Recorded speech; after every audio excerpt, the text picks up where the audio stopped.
Donald ট্রাম্পের ছবি নিয়ে আন্দোলন সংগ্রাম করতে চাচ্ছে আওয়ামী লীগ, আর আমরা সেটা প্রতিরোধ করার জন্য রাজপথে নামছি।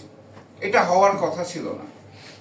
এটা হওয়ার কথা ছিল না যে গতকাল রাতে রাজপথে এই বৈষম্য বিরোধী আন্দোলনের আহতরা পা হারিয়ে, হাত হারিয়ে, চোখ হারিয়ে রাজপথে নেমে সুচিকিৎসার দাবি জানাবে। এটা হওয়ার কথা ছিল না।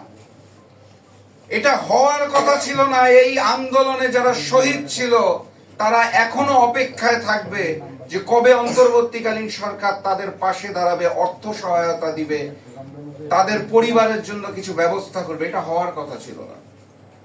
সচিবালয়, প্রশাসন, এমবেসি থেকে শুরু করে আওয়ামী প্রেতাত্মারা যেভাবে এখনো তাদের কার্যক্রম পরিচালনা করছে, এটাও হওয়ার কথা ছিল না। আমরা প্রফেসর মোহাম্মদ ইউনূসের নেতৃত্বে অন্তর্বর্তীকালীন সরকারকে বাংলাদেশের প্রত্যেকটা গণতান্ত্রিক দল সমর্থন দিয়েছিলাম, এখনো সমর্থন দিচ্ছি। আমরা বারবার বলছি আপনারা ব্যর্থ হওয়া যাবে না, আপনারা ব্যর্থ হলে বাংলাদেশ ব্যর্থ হবে।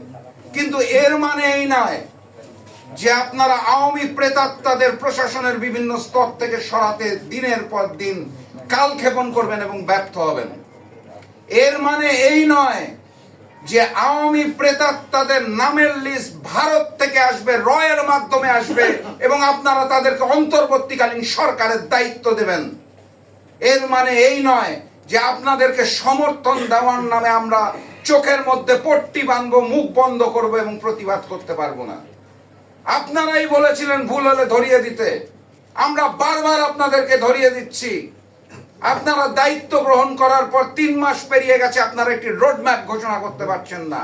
রাষ্ট্র সংস্কার করবেন, কাকে নিয়ে করবেন, কোন পন্থায় করবেন, কবে করবেন, আপনারা বলতে পারছেন না। আপনারা অন্তর্বর্তীকালীন সরকার অলরেডি ভারতীয় প্রেসক্রিপশনে চলা শুরু করেছেন।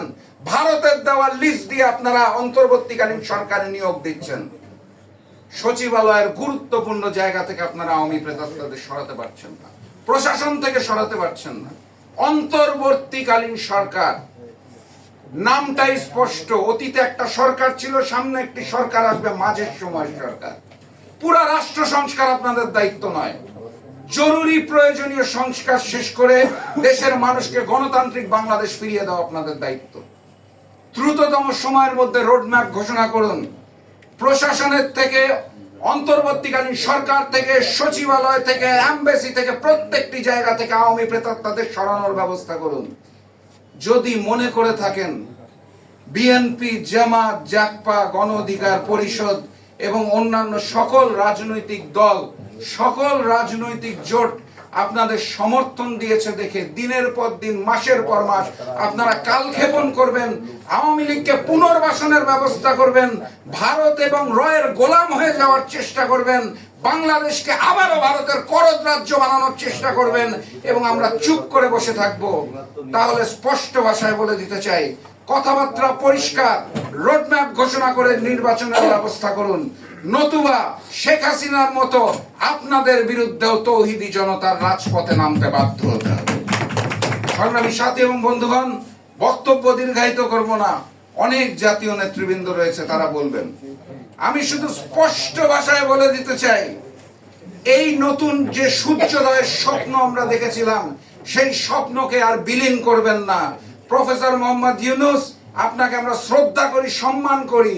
আওয়ামী প্রেতাত্মাদের আপনার চারপাশে রেখে আপনি যে স্বপ্ন দেখছেন, বাংলার হাজারো শহীদ যে স্বপ্নের কারণে রক্ত দিয়েছে, সেই স্বপ্ন পূরণ হবে না। অতএব এখনো সময় আছে, নিজের ভুলগুলোকে উপলব্ধি করুন, ভারতীয় প্রেসক্রিপশনকে বাদ দিন, সাচ্চা জাতীয়তাবাদ এবং ইসলামী মূল্যবোধে বিশ্বাসী হয়ে বাংলাদেশকে সামনের দিকে এগিয়ে নিয়ে যাওয়ার চেষ্টা করুন। আপনার সাথে আমরা ছিলাম, থাকবো। কিন্তু যদি অন্যথায় হয়, আন্দোলন চলছে, ভোটাধিকারের আগ পর্যন্ত আন্দোলন চলবে ইনশাআল্লাহ। সেই দিনের স্বপ্ন রেখে আজকের মতো বিদায় নিচ্ছি।